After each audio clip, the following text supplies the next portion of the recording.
Bom, galera, sejam bem-vindos. A gente vai falar um pouquinho sobre comissão interna, prevenção de acidente, a gente vai falar da CIPA e falar um pouquinho das atribuições do CIPEiro.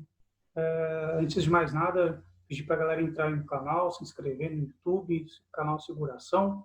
E a ideia aqui é a gente bater um papo sobre as principais atribuições do CIPEiro para ajudar a galera que está fazendo gestão da CIPA, entrou na CIPA de gaiato e não está sabendo ali fazer uma gestão ou saber organizar um pouquinho os projetos dentro da empresa, tá?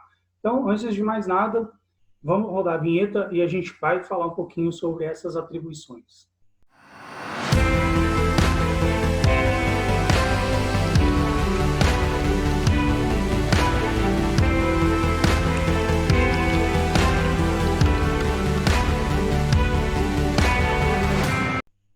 Bom, antes de falar da Comissão Interna de Prevenção de Acidente, é importante destacar o seu objetivo. E qual é o objetivo da CIPA? Observar e relatar as condições dos riscos nos ambientes de trabalho.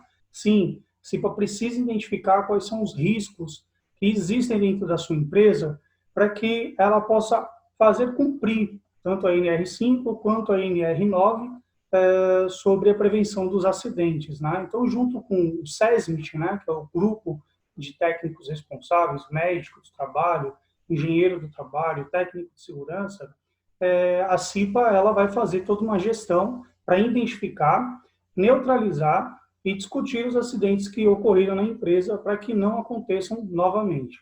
Tá? Então, nós vamos falar aqui de membros eleitos da CIPA. Quem são os membros eleitos? São aqueles membros que, através de um processo de eleição, né, os trabalhadores escolhem como membros candidatos da CIPA.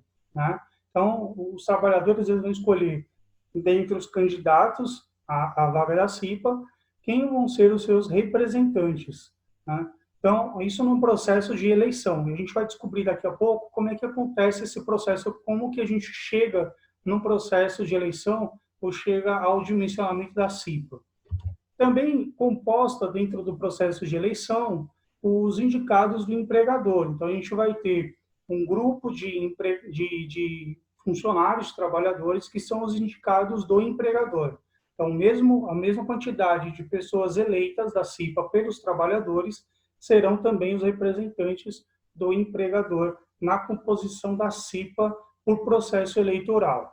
Mas ainda assim, existem as empresas que não têm necessidade de fazer o processo eleitoral da CIPA, que não se enquadra dentro do dimensionamento da CIPA. E a esses, o empregador tem a obrigação, então, de designar um funcionário ou mais funcionários, né? Mas o mínimo é que seja um, ao menos um designado para compor a CIPA. E esse funcionário, esse trabalhador, ele deve fazer o mesmo papel que os eleitos e os indicados do empregador fariam dentro de um processo eleitoral. Então, é importante frisar que o designado, às vezes tem um designado da CIPA lá na empresa, apenas para cumprir uma legislação, a NR5, né? Mas, às vezes, ele nem sabe o que é que dizer CIPA, como é que trabalha a CIPA, como é que faz uma gestão de CIPA, né?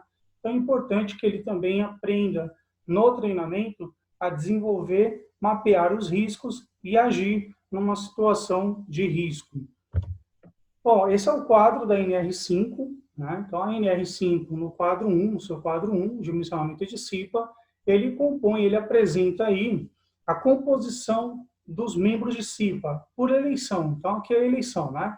De 0 a 19, a gente está vendo alguns campos, alguns casos, né? Quando a gente vê aqui no canto esquerdo, grupos, a gente está falando que a gente tem grupos diferentes que são determinados pelo grau de risco da empresa. Então, quem faz esse dimensionamento é um técnico de segurança do trabalho que tem uma estrutura, uma capacidade técnica que vai observar o KNAI da empresa, o grau de risco dessa empresa para chegar no grupo.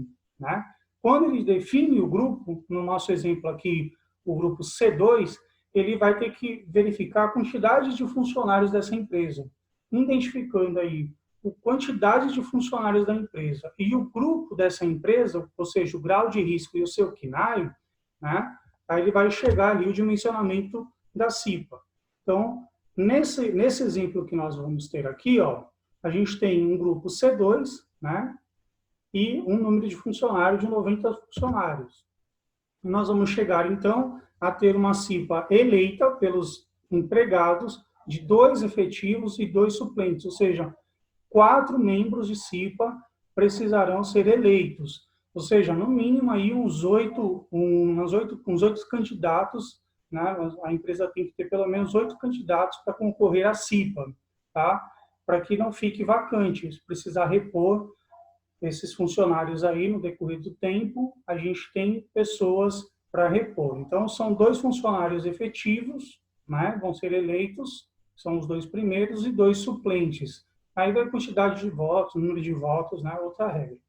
Mas também, assim como os empregados terão representantes dentro da CIPA, o empregador também terá representantes dentro da CIPA, sendo 2 efetivos e também 2 suplentes. Tá? Então, o empregador vai ter que indicar 2 pessoas para efetivo e 2 suplentes desses efetivos, indicados pelo empregador. Ou seja, nesse quadro aqui, nós vamos ter 8 funcionários dentro da CIPA, 4 indicados pelos empregados e 4 indicados pelo empregador. Tá? Lembrando que a gente ainda vai ter mais 4 que são candidatos que não ganharam a CIPA na eleição, mas que ficam ali caso a empresa precise repor. Né? Então, a gente vai ter aí um número de mais ou menos 12 participantes, 8 ativos e 4 ali no stand-by. Se precisar, eles entram para a CIPA. Tá? Então, esse é o dimensionamento de CIPA que os técnicos elaboram. Então, eles avaliam o grau de risco, o KNAI da empresa, enxergam qual o grupo dessa empresa pertencente, para chegar ali dentro do número dos funcionários, chegar ali o número de funcionários que poderão ser membros da CIPA eleitos e os que serão indicados também. Então, esse é um resumo, uma síntese bem objetiva do que é a CIPA, né? E aqui, claro, não é tão importante para o cipeiro se apegar a isso, porque se ele conta aí com uma assessoria ou um grupo de SESMIT, é essa assessoria e esse grupo de SESMIT quem vai fazer esse trabalho. Qual é o trabalho, então, do cipeiro? Então, a gente vai chegar agora a algumas atribuições e competências do cipeiro, né, da CIPA. O que é que o cipeiro tem que desempenhar dentro das suas funções de acordo com a NR5? A NR5 a gente sempre vem falando, norma regulamentadora. Né? Então, a NR5 é aquela que regulamenta o trabalho, eu vou mostrar para vocês daqui a pouco. Então, quais são algumas dessas atribuições e competências? Primeiro, levantar os riscos relativos ao trabalho e providenciar o mapa de riscos. Então, o cipeiro ele tem que ter uma visão dentro da empresa, do seu espaço, quais são os riscos que eu tenho aqui na empresa. Esses riscos eles são reais ou são riscos que não devem ser muito considerados. E providenciar ali, junto com a gestão, com a RH, o departamento pessoal, o mapa de risco. Né? Esse mapa de risco belíssimo que a gente vê em várias empresas, presos na parede, pregados na parede, com a sua sinalização. Claro, todas as cores têm o seu significado, é o grupo de risco, né? O seu tamanho tem o seu significado. Então, tudo isso daqui que eu estou falando para você, eu estou pincelando. Tudo isso aqui é ensinado no treinamento para o cipeiro, né, da CIPA. Então, o que eu preciso saber daqui dessa gestão?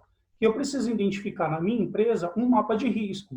Se eu não tenho um mapa de risco dentro da minha empresa, eu vou falar com o RH, vou conversar com o RH numa reunião, vou colocar em ata, né, de que a gente precisa ver com o RH quem é o responsável técnico que elabora o mapa de risco daquela empresa, se a empresa já providenciou. Né? Então, é uma das medidas que a CIPA pode aí fazer a gestão. Né? No meu caso, a gente trabalha numa empresa, eu trabalho numa empresa de assessoria, presto assessoria para diversas empresas, né? E aí a gente faz a elaboração do mapa de risco, e quando tem a CIPA, né, a composição da CIPA, a gente acaba encaminhando isso para a CIPA, deixando claro no treinamento de CIPA, né, como que funciona esse mapa, tenta detalhar ao máximo, porque o cipeiro ele tem que ter o domínio do mapa, conhecer o mapa de risco, quais são os riscos em cada local de trabalho. Né? Então, mas ele precisa fazer um mapa de risco?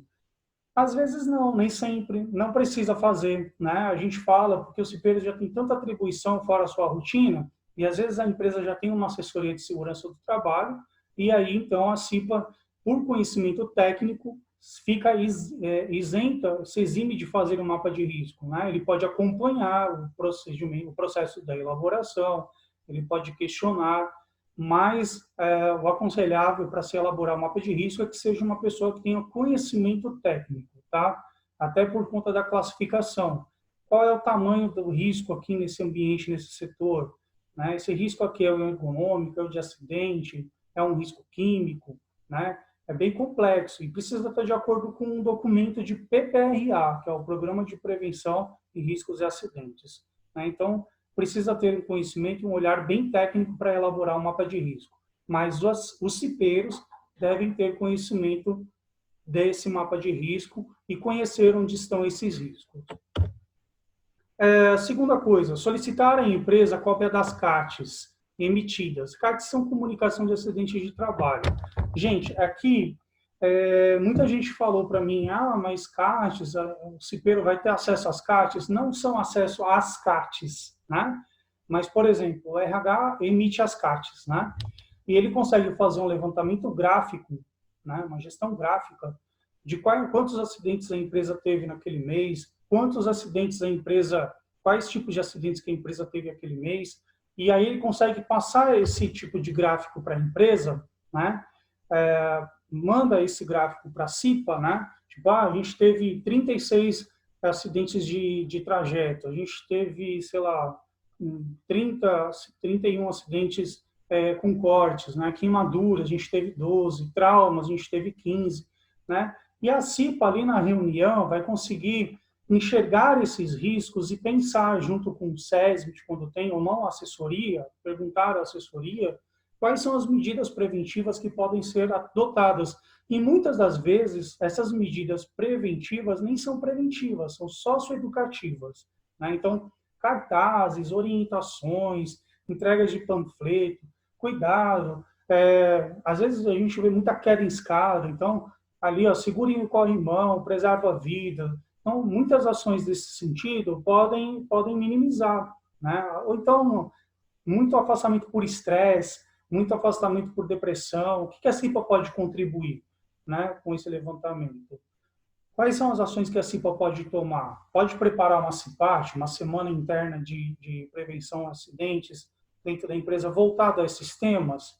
Então, a empresa, o RH, ele não precisa disponibilizar as CATs, né, para a CIPA, mas apenas os números, para que a CIPA possa ali pensar junto com a equipe técnica quais são as ações que podem ser tomadas dentro da empresa para fazer a administração. E não adianta fazer só esse trabalho, vou colocar ali uns cartazes no corrimão, uns LEDs brilhantes, e não fazer o acompanhamento. Eu preciso acompanhar. Então, eu preciso desenvolver um gráfico. Eu tive um pico de acidente lá em 99, 98, que é claro que eu estou sugerindo, uma questão aqui bem exemplar, exemplificativo, né? Mas tive um pico de acidentes em 99 lá nas escadas, né? Então, muita gente caindo das escadas. Depois que a gente implantou a medida de socioeducativo, de cartazes, de orientações, de conversas, a gente foi diminuindo. Em 2002, a gente conseguiu zerar o número de acidentes nas escadas. Então, a CIPA consegue fazer essa gestão, né? Eu vou ficar de 99 até 2002 na CIPA? Não, não. Mas as gestões posteriores, seguindo aquilo que eu deixo nos relatórios de ata, as medidas que eu adoto, né? Tudo registrado. Quando eu deixo tudo registrado, as próximas CIPAs, elas conseguem dar andamento a esse tipo de trabalho e dar continuidade a essa redução dentro do gráfico. Então, quando eu falo de solicitar as cópias das CATs, não são especificamente as cópias das CATs, mas talvez a tabelinha, né, de números de acidentes, de afastamento, os motivos pelos quais foram abertas as CATs, para que se trabalhe ali esses temas, as temáticas, né? Então, é mais uma ideia que a CIPA pode atuar, tá? Fazer um plano de trabalho visando ações preventivas. Isso aqui é muito, muito interessante. A gente fala de plano de trabalho. Vamos planejar, né? O homem é o ser totalmente capaz de fazer planejamentos, de planejar as suas atividades. Então, A CIPA ela deve planejar nas suas reuniões as suas ações, né, para visar a prevenção. Então, eu já dei o exemplo anterior. Quadros de depressão, afastamento por tabagismo, um índice alto de tabagismo dentro da empresa, alcoolismo. Então, eu vou desenvolver uma CIPAT, vou pensar numa CIPAT, numa semana interna de prevenção de acidentes, né? Eu vou pensar numa CIPAT voltada a essa temática. E aí eu vou começar a planejar, não um mês antes, eu vou planejar meses antes, né? E aí uma coisa bem legal para você desenvolver um plano de ação é utilizar a planilha, a ferramenta 5Ws e 2Hs, como está aqui, né? Então eu começo a minha ação em janeiro, fazendo reunião, planejando, né? Depois eu faço o levantamento de propostas pelo plano 5W2H, é uma ferramenta que eu adoro usar, que eu gosto muito de usar. E aí ela começa planejando e termina, veja, no último tópico, fazendo uma avaliação dessa atividade, entendeu? Quando eu realizo o evento, né? Eu realizei o evento a semana, do dia 1º de agosto ao dia 5 de agosto, eu realizei o evento, né? Então, o auditório, vieram terceiros para dar palestra, nós fizemos mobilização dentro da empresa, entregando panfletos comunicativos orientativos, entregamos lembranças, presentes, estimulamos a participação, fizemos tudo isso. Beleza, passou, acabou dia 5. Nossa, acabou meu trabalho. Não, a CIPA tem que se reunir novamente daqui uns 2, 3 meses e fazer o quê? Uma avaliação. Pegar novamente o número de acidentes, né? Fazer aí, quem sabe, até um questionário, né? Para ver o que aconteceu com esse cenário. Reduzimos o número de acidentes, reduzimos o número de absenteísmo, reduzimos o número de pessoas tabagistas e alcoólatras, nós conseguimos atingir o público, eu preciso fazer uma avaliação. O que é que deu certo? O que deu errado nesse evento? Né? Então, eu preciso repensar todo o projeto, todo esse trabalho que eu fiz. A gente vai ver outra ferramenta para fazer esse tipo de coisa, tá? Que é o PDCA. Mas aqui, no plano de ação, tem que estar incluso a avaliação da atividade. Né? Ela quem vai diagnosticar o que é que deu certo e o que é que deu errado dentro desse processo. Né? Então, eu preparo gráficos, apresento esses gráficos pós-evento, e aí eu começo a replanejar, que é o passo lá do PDCA que a gente vai ver mais para frente. Mas essa ferramenta 5Ws e 2Hs, ela vai acompanhar esse processo da atividade. O que é que foi feito, o que não foi feito, quem que deveria fazer. Né? Existem outras ferramentas nas empresas de administração que elas são até um pouco mais ágeis, né? Isso aqui eu estou falando de uma ferramenta um pouco manual, mas claro que você pode desenvolver ela para que ela seja também online, né? Via a plataforma da empresa. E aí todo mundo consegue acompanhar o que está sendo feito da CIPA, tá? Então, muito importante isso.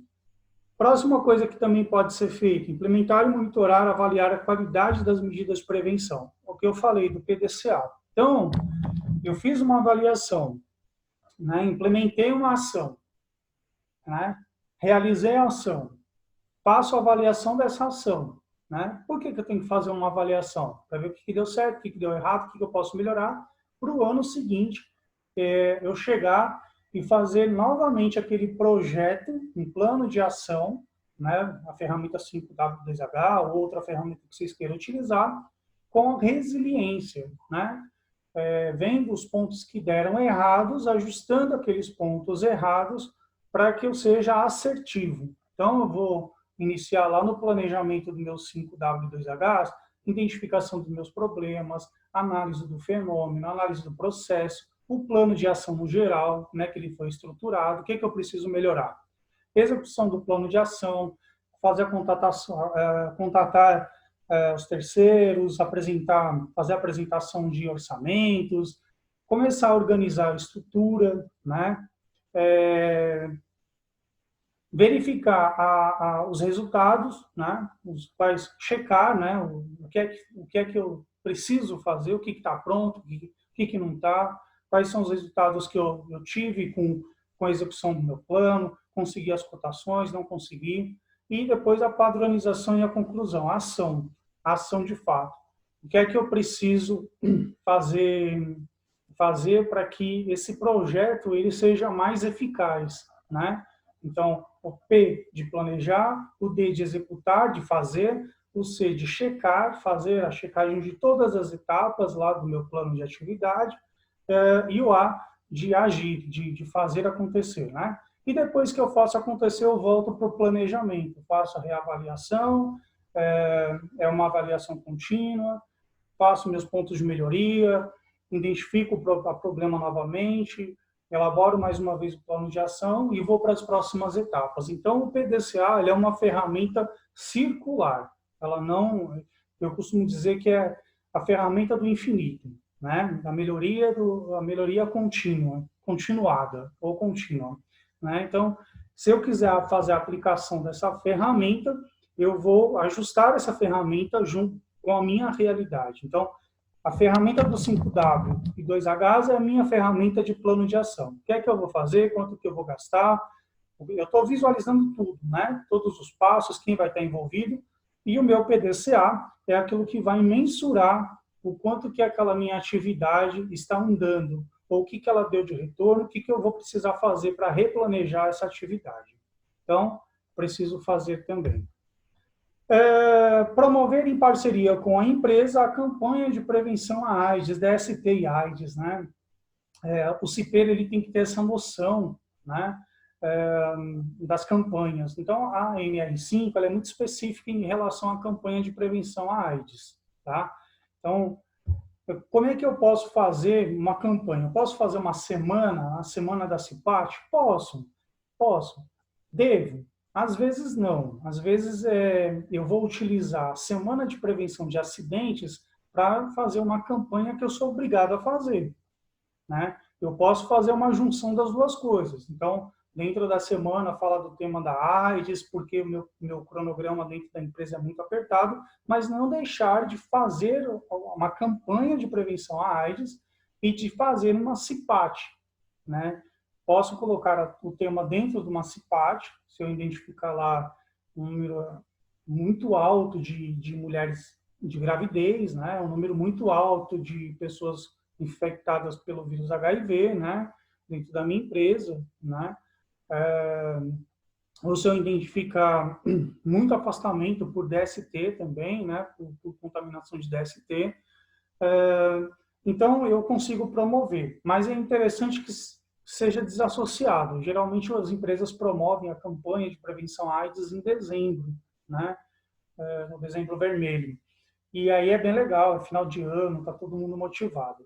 E a CIPAT, uma programação de uma semana de prevenção de acidentes voltada a acidentes, né? São duas coisas que podem se casar, mas que eu nunca aconselho que faça esse casamento, para não ficar uma confusão na cabeça do trabalhador. O que é prevenção à AIDS e o que é prevenção de acidentes, né? Então, de que forma que eu posso fazer esse tipo de campanha? Algumas ideias, tá, gente? Existem inúmeras ideias aí na internet, né, que vocês podem pesquisar, mas algumas ideias, as principais, né? Os cartazes de avisos gerais, né? Ali sempre comunicando, orientando os funcionários, deixando aí postos de saúde distribuir isso de graça, esse material de graça para a empresa, inclusive distribui camisinha para as empresas, basta o RH entrar em contato com o posto de saúde, né? Fazendo campanha orientativa, né, na porta, distribuindo, isso pode pegar essas ONGs que trabalham com portadores do vírus HIV, né? Eles sempre estão disponíveis aí na sua empresa para falar do assunto, monta ali um stand, eles ficam ali conversando. É muito legal você conseguir uma galera aí para ficar na porta da sua empresa conversando com seus funcionários, dando orientação, distribuindo material, é muito, muito positivo. Ou até mesmo dentro da sua empresa, você tem uma enfermeira, você tem alguém da área da saúde, um estudante, você pode estimular o trabalho dessa pessoa, né? Fazendo com que ela se envolva. Então, você precisa identificar lideranças da sua empresa. E aí, o que eu falei, pode fazer simplesmente uma distribuição no Olerite ali, junto com o Olerite, não vai grampear, né, a camisinha no Olerite. Já vi uma vez a empresa grampeando a camisinha no Olerite e não adianta, porque fura, né? Então, você pode fazer a entrega ali do Olerite junto com uma camisinha, uma mensagem, né? Ou hoje está todo mundo muito moderno, não tem mais entrega de olerite, é tudo via sistema, você pode mandar junto com o olerite uma mensagem e indicar para o trabalhador onde que ele pode fazer a retirada ali da camisinha dele, né? Da distribuição da camisinha. São movimentos simples que você consegue fazer no dia a dia da empresa sem parar a empresa. Agora você tem os movimentos que você precisa parar. Por exemplo, palestra de orientação, uma mesa de debate, sei lá, um assunto motivacional, algumas coisas assim que você vai precisar dar uma parada, fazer um DDS na sua empresa para conversar com os seus funcionários. E a CIPA é quem vai planejar isso para apresentar, né? Às vezes se planeja, apresenta para a diretoria e às vezes a diretoria faz uma aprovação, tá? Agora, o que é que eu preciso saber, né? Antes da gente finalizar aqui, que nós já encerramos aqui essa parte das atribuições, o que eu preciso saber, RH? O que eu preciso saber, departamento pessoal, contabilidades, em relação à CIPA? Empresários. Eu preciso saber que a CIPA é uma obrigatoriedade. Está lá, escrita na NR5. Vou até mostrar aqui para vocês. Na NR5, olha aqui. Isso aqui é a NR5. Ela foi a sua última atualização 30 de julho do ano passado, né? E a gente tem aqui, dentro da NR5, que é a Bíblia do Cipeiro, né? Tem que ler isso aqui, não adianta ser da CIPA e nunca ter lido, né, a NR5, principalmente os tópicos da obrigação, das atribuições, das responsabilidades. Aqui a gente consegue ver que, além das atribuições aqui que eu falei, algumas para vocês, né, tem várias, nós temos também algumas responsabilidades. Olha aqui, ó. Cabe aos empregados, né, participar da eleição, colaborar com a gestão da CIPA, indicar a CIPA ao SESMIT, o empregador em situações de risco apresentar sugestões de melhoria, observar e ampliar o ambiente de trabalho, né? Aí tem aqui as obrigações de cada membro da CIPA, né? E a gente também tem aqui, ó, o empregador proporcionar aos membros da CIPA os meios necessários ao desempenho das suas atribuições, garantindo tempo suficiente para a realização das tarefas constantes no plano de trabalho. Então, não adianta eu montar um plano de trabalho e eu não ter tempo. Só me reunir uma vez por semana, uma vez por mês para discutir o meu plano de trabalho. Se meu plano de trabalho exige que os cipeiros se reúnam mais vezes para colocar em prática, a empresa tem que ceder esse tempo para que seja colocado em prática. Uma vez que a empresa aprova um plano de trabalho, né, por exemplo, na ferramenta 5W2H, é muito difícil essa empresa não dar as ferramentas e não dar o tempo necessário para que isso seja desenvolvido, porque é de interesse da própria empresa que sejam minimizados os impactos e que sejam minimizados os riscos dessa empresa, né? E uma coisa muito interessante, o que é que precisa? O funcionamento da CIPA, você vai encontrar como que deve funcionar, as reuniões ordinárias, reuniões extraordinárias, né, devem ocorrer. O secretário tem que fazer uma ata, tem que escrever a ata, né? E o mais importante, gente, o treinamento do cipeiro. É importante frisar. É necessário que a CIPA seja treinada, não adianta falar para o cipeiro escutar um vídeo, procurar gestões de outras CIPAs. Cada CIPA tem o seu modelo. Então, a empresa tem que treinar, né? Então, o que a gente sempre fala? Se a empresa tem um SESMIT, o SESMIT, quem vai treinar o técnico de segurança, acaba treinando ali a sua empresa, os cipeiros. Mas quando não tem que procurar um técnico de segurança, ou tem que procurar assessoria, né? E aí a gente sempre se coloca à disposição das empresas, né, para fazer esse tipo de treinamento. Porque surgem dúvidas, tem que sanar essas dúvidas no treinamento.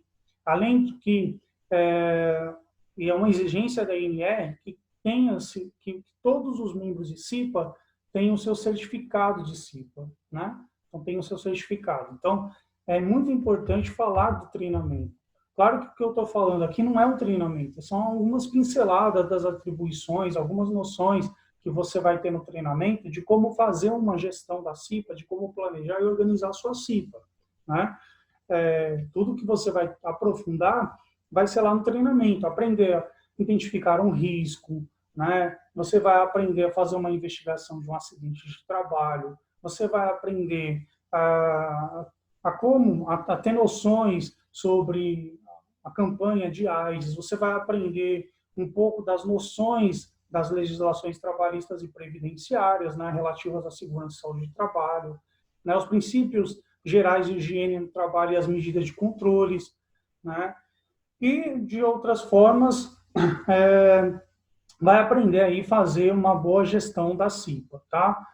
Como fazer uma boa gestão da CIPA. Então, todo esse processo, né, eu falo, quando o cipeiro ele tem interesse, né, ele entra ali na CIPA, ele não entra na CIPA para ficar boiando, não, né, porque ele é amiguinho de todo mundo, ele foi eleito, ele foi indicado pelo empregador, ele está com a corda toda, não. Ele tem responsabilidades e ele tem que aproveitar todas as ferramentas disponíveis para poder aprimorar e fazer aí uma boa gestão dessa CIPA. E deixar aí para os próximos anos, próximas CIPAs, um trabalho de continuidade, porque a CIPA muitas das vezes fiz esse ano, estou na CIPA. Acabou, fez a outra eleição, outro designado. Então, acabou a CIPA. E começa tudo do zero. Parece que a empresa nunca teve CIPA. Novo treinamento, novos projetos, nova gestão. E aí, o trabalho de continuidade não existe. Então, adotando as ferramentas de gestão que eu apresentei aqui há pouco para vocês, o cipeiro vai conseguir ter um pouco de êxito, vai ter mais êxito no trabalho de continuidade. Não deu tempo de finalizar esse projeto que a gente estava falando de colocar corrimão na escada. Mas a gente apresentou para a diretoria, foi apresentado, a próxima CIPA vai pegar aquela ata e vai dar continuidade, vai dizer, então, empregador, a gente estava com esse projeto aqui da CIPA anterior, a gente quer dar continuidade, precisa, a gente está vendo que tem muita gente caindo nas escadas e tal. Então, você vai dar continuidade, né? Então, é isso. Uma coisa interessante, que é muito importante falar também, junto com o SESMIT, já que a gente falou lá da identificação dos riscos, né, de trabalho, é a gente fazer a avaliação de impactos ambientais e o processo do trabalho, né? Por exemplo, a gente tem alguns exemplos, né? A atividade de corte de madeira numa empresa. O que ela gera de aspecto ambiental? O consumo da madeira. Qual que é o impacto desse aspecto ambiental para o meio ambiente? O esgotamento de recursos naturais. Então, a CIPA tem que repensar. Será que essas madeiras que nós estamos utilizando de forma correta? Esse grande número de madeiras que nós estamos fazendo? Pintura, né?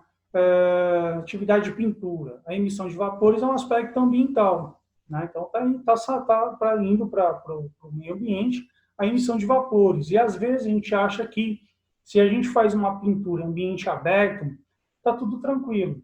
Só que, dependendo da forma que você faz a pintura e dependendo do local em que você está, às vezes, se porventura a sua empresa está num ambiente meio que residencial, imagina que toda essa emissão de vapor está indo para o meio ambiente, né? E para a atmosfera. Então, você está contaminando o meio ambiente, aquelas residências, aquela região em que você está, e está contaminando também a atmosfera.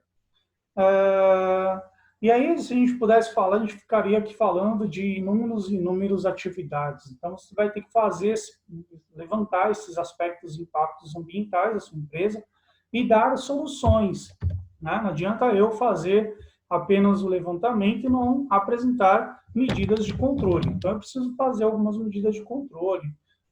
De repente, colocar ali um exaustor para pintura, de repente repensar aí a forma que a gente está fazendo esse corte de madeira, se está desperdiçando muita madeira, se não está.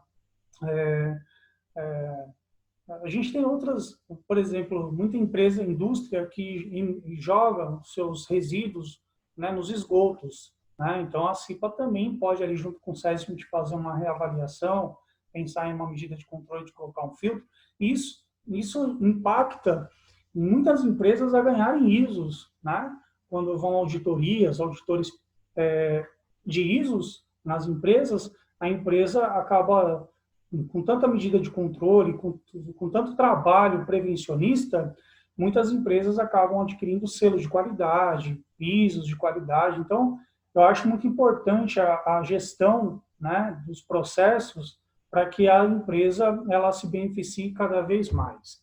Bom, então, sobre esses aspectos de atribuições da CIPA, tudo que eu posso falar agora é isso, né? Então, se você tem uma CIPA dentro da sua empresa, se você tem um projeto dentro da sua empresa, se você tem uma empresa, se você é um RH, se você é do departamento pessoal, está na hora de você começar a acordar para a realidade, colocar a CIPA para o seu lado, né? E aí eu já ouvi muitas vezes o pessoal reclamar, dizer assim, mas o cipeiro, só porque ele é eleito, ele me dá dor de cabeça, eu não consigo mandar ele embora, ele, né?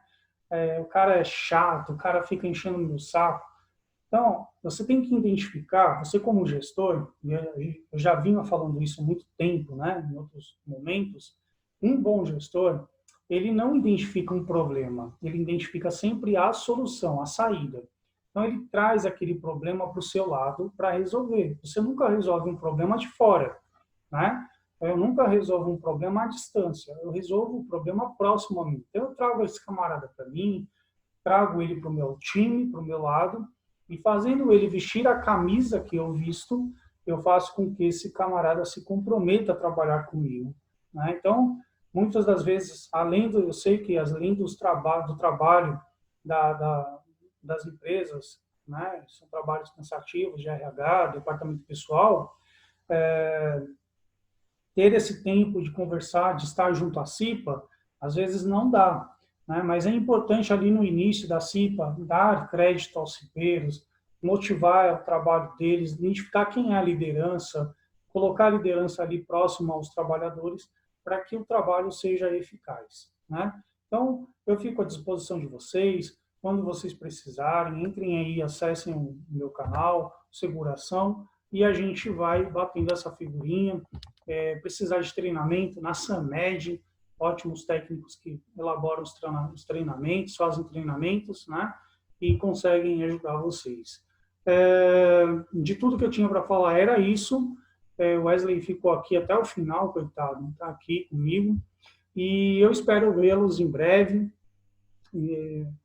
Vou deixar isso aqui lá no meu canal, postado no meu canal, e para que a galera que queira depois possa também aproveitar esse material, tá bom?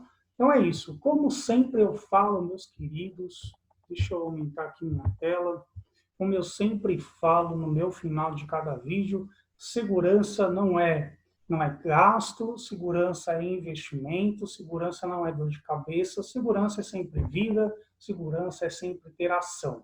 Então, por isso, o canal Seguração está aí para você poder acompanhar as novidades. Então, obrigado para você, Wesley, que ficou aí, acompanhou.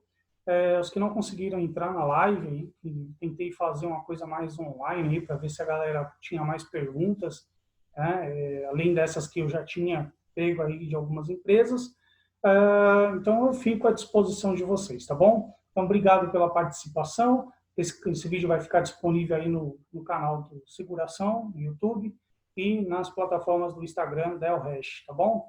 Então, valeu, obrigado e boa noite.